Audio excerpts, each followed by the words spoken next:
Well, what's going on, everybody? Welcome back to the show, to the channel, wherever it is. I was asked many times over to check out Everything Everywhere All at Once a long time ago, even when the trailer came out, because everyone's like, this is going to be right up your alley, man. Talking about the parallel universes all the time and multiverse and arrival type of time travel. And, you know, I talk about it all the time. Timeline jumping and all that type of stuff. So you're going to love this, man. And this just proves that the audience knows absolutely everything about me because I love this movie. It was great. It was fantastic. You guys were right. And we'll get into it. If you're brand new to the channel, subscribe, will you? I'm assuming that the majority of people watching this are going to be my subscribers. I don't think many people are searching for this movie right now. It's been out for a while, but like I said, I wanted to see it. But hey, I might be wrong. If you're brand new, subscribe to the channel. Get to 50,000 by the end of the month. That'd be great. Yeah. All right. So much to talk about inside of this.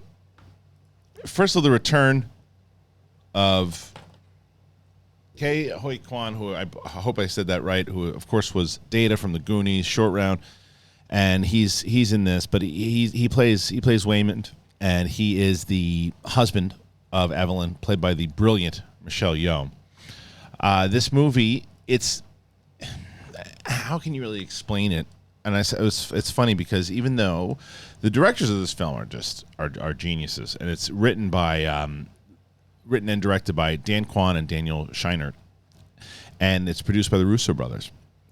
And I am fascinated by the way that way before anything that whether Marvel did or this movie or anything, I've always been fascinated by how consciousness transferring into the multiverse and if that's possible and things of that nature. So this is what this movie explores, but it also combines not only great art with filmmaking in general. The imagery in this movie is out of control good with classic martial arts, and that's what they were able to do. It's not just it's not even in the slightest an overall just pure action movie. It is a fantasy, but it is also a science fiction movie. It is a mixture of like Terminator meets Eternal Sunshine of the Spotless Mind, meets The Matrix, it meets any love story about family that you can think of. And the idea behind it is it's genius. It's starts off pretty simple. We all wonder life choices we've made. If we would have made a different choice, what would have happened? But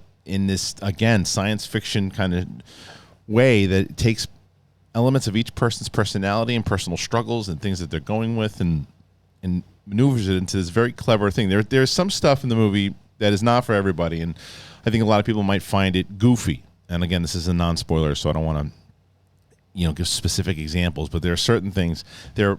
I always use my wife as someone as I'm watching, what would she think? And there's parts of this movie that I think she would just tear up and it just be completely moved by, and then there's other things where I think she's like, they lost me. I didn't feel like that a couple times, maybe. There's a couple of images. There's particular storylines. It gets, you have to. It's a little goofy. There's a few things that happens, but they pay attention to and make acknowledgement of how goofy it is. So, and that's such a small nitpick. It's the overall story I'm so locked into. And as great as both Michelle Yeoh and Quan are, and the great James Hong coming back, Stephanie Sue really stood out to me. She plays the daughter inside of this movie, and she's far left there.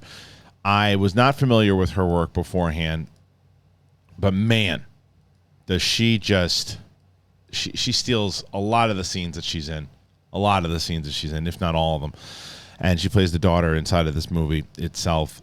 And Jamie Lee Curtis, how can I forget Jamie Lee Curtis? Jamie Lee Curtis is also, again, I'm always nervous in anything that I go into that if a character is too over the top or too silly or too goofy, I'm not going to be able to buy into it. But I think Jamie Lee Curtis does a great job of making the character she's playing very real. But then again, mixed in with the science fiction element of what's happening inside of this film. And I don't want to give too much spoilers away if you've seen it, but if you have seen it, it's essentially Michelle Yeoh's character. She is in a point in her life, she's not happy. She's with her husband, and they own this laundromat. And Jamie Lee Curtis, who plays a tax accountant, basically saying, "Listen, to make sure that they are on doing their taxes right." And she works for the government, and then something happens, man. It all goes awry because there's, if you see in the trailer, portions of the multiverse, her multiverse, start blending in together, and there's a particular reason why, and she's got to figure it all out. As I mentioned to you before, when there's elements of the Matrix, and figure out if you're the one, and then but other choices mixed together. Were they the right choices? Were they the wrong choices? How do you make those work? What's the significance of love? Look, I mean, all of it. It's a beautiful movie. I loved it. I'm going to say 4.6 out of 5 schmoes overall. This is a movie that I could absolutely watch again.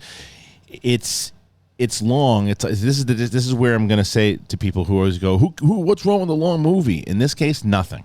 This movie's around 225, 226, or whatever it is. It's long, but it needs to be long. It's telling a story from start to finish that I believe needs every bit of imagery that's playing into it.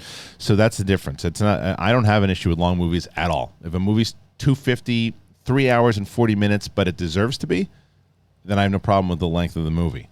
This movie, it uses every minute to even the goofy parts and silly parts that some people might not grab onto. I understand why they're there. So I thought it was a brilliantly directed movie, brilliantly acted movie, brilliantly shot movie. It's really a moving piece of cinema, if you will, and it definitely gave me Eternal Sunshine of the Spotless Mind vibes, mixed with Crouching Tiger, mixed with all these other movies that I mentioned beforehand. And it's a special movie. It really is, and I'm glad that I finally got a chance to see it. I always wanted to see it. One bummer was I didn't get the chance to see it in the theater. I saw it on my big screen with sound. The good sound system and all that too, but someone's beeping me. I get out of here. So anyway, that's what I wanted to tell you. And I hope that you enjoyed it. And once again, subscribe to the channel. I would appreciate it. I think that it helps me out. It helps you out. How does it help you out? It doesn't. But maybe in another universe it does. All right. Thank you guys so much. I hope you appreciated the review. I hope you appreciated the review. Did you appreciate it? I hope you enjoyed the review. I appreciate you watching. And we'll see you on the flip side. Peace out.